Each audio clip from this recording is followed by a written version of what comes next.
तो वजन ही नहीं है।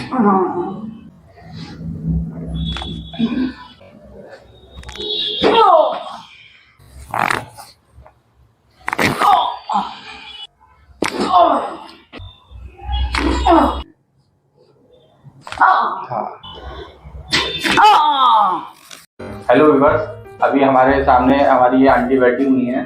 इन्हें काफ़ी टाइम से साइटिका की और डिस्क बल्ज की प्रॉब्लम थी। इन्हें साइटिका की बहुत ज़्यादा पेन था और दोनों ही इनके लेग्स में पेन आता था, बहुत सीवियर पेन था और ना ही चल सकती थी। आज हमने इन्हें फर्स्ट टाइम कायरोप्रैक्टिक की थेरेपी दी है। चलिए हम जानते हैं, बताइए कि आपको कायरो के बाद कैसा महसूस हुआ? बहुत आराम मिला है मुझे, आज तो बहुत ज्यादा आराम मिला है। आप कितने दिनों बाद आज झुक कर देखा आपने? मैंने कम से कम 5-6 साल बाद झुकी थी। और कहीं आपने पहले दिखाया आपने? हाँ, कई साल दिखाया मैंने। अच्छा। कहीं से भी आराम नहीं मिला। इंशाल्लाह आपको यहाँ पर आराम लगेगा। आप हमारे दर्शकों से कुछ कहना चाहेंगे कि अगर किसी को ये समस्या है, प्रॉब्लम है, तो वो हमारे पास आए? हाँ, इंशाल्लाह बहुत शिफा है इनके हाथ में। आप जरूर आएं, बहुत जल्दी आराम कर देते हैं ये। आपके कोई हमने इंजेक्शन या कोई टैबलेट वगैरह कोई? नहीं, कुछ नहीं। चलिए, शुक्रिया बहुत बहुत।